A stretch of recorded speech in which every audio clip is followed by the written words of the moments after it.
बिस्मिल्लाहिर्रहमानिर्रहीम। अस्सलामु अलैकुम वरहमतुल्लाहि वबरकातुहू। आप देख रहे हैं औकात टीवी। मैं हूं आपका मेज़बान अब्दुल जब्बार अंसारी। मेरे साथ मौजूद है मुमताज़ सहाफ़ी सैयद शहरयार अहमद। आपने देखा कि पिछले दिनों फ़िरदौस आशिक़ आवान, कादिर ख़ान मंदोखेल, इनका आपस में झगड़ा हुआ जावेद चौधरी के प्रोग्राम आजकल में। तो सब लोगों ने देखा, शाह साहब आपने भी देखा, आप इसको किस नज़र से देखते हैं? जी देखिए, आवाम में जो इसका पहला तासुर अंसारी साहब गया है वो ये गया है कि जैसे पीटीआई की हुकूमत की जो मुशीर पंजाब हैं फ़िरदौस आशिक़ आवान ने बड़ी ज़्यादती कर दी है। लेकिन मैं समझता हूँ कि ये जो मजबूरी है, ये मीडिया की मजबूरी कि हंगामा हो, हल्ला गुल्ला हो, इनकी रेटिंग बढ़े, उस मजबूरी या बददियानती की वजह से मैं समझता हूँ ये ऐसा एक प्रोग्राम इन्होंने करना चाहा है जिसमें कि एंकर ने मिर्च मसाला थोड़ा सा बीच में डालना होता है अपने सवालात के ज़रिए, और उसको ज़रा तेज़ आंच पे पकाना होता है ताकि उसका जो देखने वाला भी है उसकी दिलचस्पी कायम रहे। लेकिन ये हांडी सड़ गई, इसलिए कि ये बात जितना इन्होंने सोचा नहीं था उससे ज़्यादा बढ़ गई। मैं ये समझता हूँ ये मीडिया की रेटिंग एक आप ये कहना चाह रहे हैं कि ये प्री प्लान्ड था? जी हाँ, ये बिल्कुल इसलिए क्योंकि जो एक सवाल तैयार करता है ना एंकर और अपने प्रोग्राम की रेटिंग के लिए, उसमें मैं समझता हूँ कि ये तो एक मोअज़्ज़ज़ एमएनए ने दूसरे मोअज़्ज़ज़ एमएनए को थप्पड़ मारा है। कुछ ऐसे एंकर्स, कुछ ऐसा मीडिया हाउसेज हैं, ये जो कुछ एंकर अपने बाप को भी थप्पड़ मरवा दें अपनी रेटिंग के लिए। सर, आप इनकी साइकोलॉजी में जाएँ, इनकी नफ्सियात में जाएँ, इस दुनिया की नफ्सियात में, ये कॉर्पोरेट वर्ल्ड की कमाई करने वाले इदारों की, तो आपको लगेगा ये कारोबारी इदारे आवाम को जहर भी खिला के पैसे कमाते हैं। ये हमारी सोसाइटी में जहर घोल रहा है ऐसा मीडिया। आपने सुना होगा जब ये मीडिया आया था तो कहा जाता था कि कोई बात नहीं, अभी लड़ाई झगड़े होते हैं, वक्त के साथ साथ ये मैच्योर हो जाएगा, बालिग हो जाएगा मीडिया। लेकिन उस वक्त भी मेरी यही राय थी कि जब तक किसी ताकतवर या और इसके सर पे हाथ नहीं आता उस वक्त तक ये ठीक नहीं हो सकता। देखें, एक फ़िलासफ़ी है, डायलेक्टिकल थ्योरी ऑफ हेगल है, वो कार्ल मार्क्स के ज़माने में था। उस कॉज एंड इफेक्ट थ्योरी है इसकी, कार्ल मार्क्स की कॉज एंड इफेक्ट्स, और डायलेक्टिकल थ्योरी ऑफ हेगल की है। उसमें उसने ये कहा था कि दो तबके जो आपस में लड़ते हैं, जब वो एक ताकतवर तबका जो है वो हुकूमत में आ जाता है जुल्म और ज़्यादती के ख़िलाफ़, फिर थोड़ा अरसा ऐसा गुजरता है कि फिर वो ख़ुद ही वो ताकतवर ज़ालिम तबका बन जाता है। फिर एक और तहरीक शुरू होती है, फिर दूसरा तबका उसके ऊपर आ जाता है, उसको हम ख़त्म करके फिर वो इक़्तिदार संभाल लेता है और लोगों को इंसाफ मुहैया करता है। लेकिन कुछ अर्से के बाद वही फिर ताकतवर तबका बन जाता है। इसी तरह इन चलता रहता है सोसाइटी में। अब ये ताकतवर तबका है, ये उस वक्त तक ठीक नहीं होगा जबकि इसके सर पर कोई और ताकतवर चीज़ आकर ना बैठ जाए।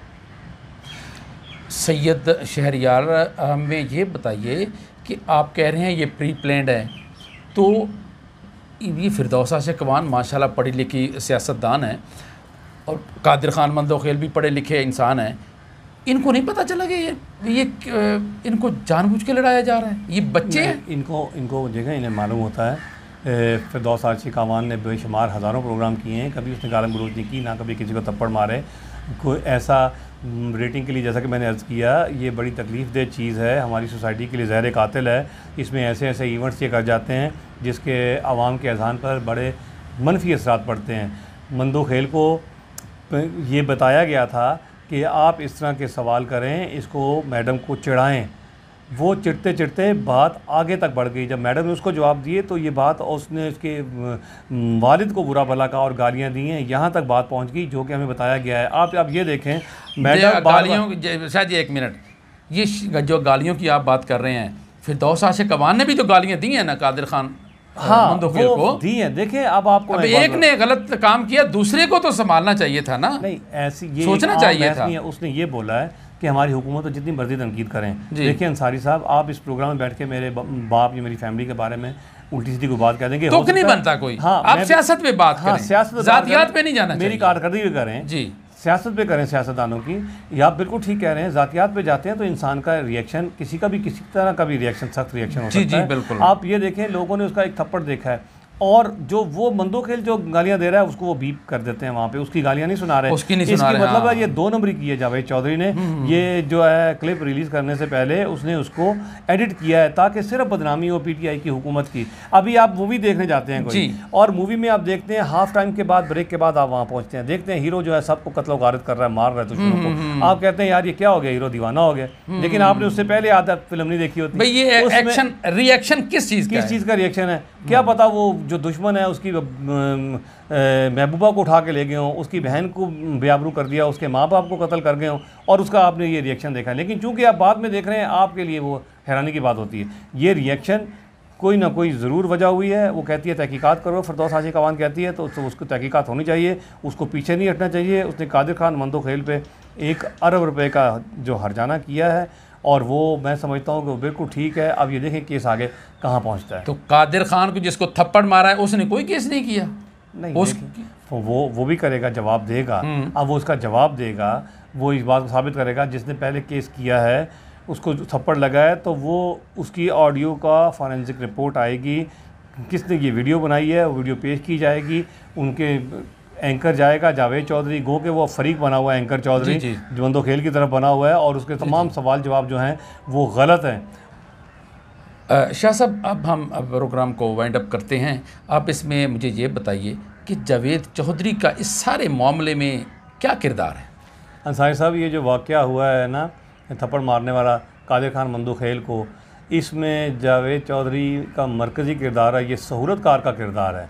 इसने इसमें सहूलत फ़राहम की है। देखें किस तरह इसने वहाँ उस सवाल ऐसे पूछे, और फिर वहाँ रोका नहीं। कादिर मंदोखेल जैसे मैडम पे चढ़ाई कर रहा था, इसने इंटरप्ट नहीं किया। बीइंग गुड एंकर, ये होना ये चाहिए कि सहाफ़ी जो है, जो ये प्रोग्राम कर रहा है एंकर, वो उस वक़्त मुदाखलत करे ऐसे मौके पे, या फिर ब्रेक ले ले। उसने बड़े तामुल से खड़ा है, आपने देखा है, और उसकी बॉडी लैंग्वेज देखें कितने सुकून से वो इंतज़ार कर रहा है कि मामला बिगड़े तो फिर वो आए। और दूसरी उसकी जो स्टेटमेंट्स हैं, पहले दिन उसने कहा कि हमें तो नहीं, ऐसी कोई बात नहीं हुई।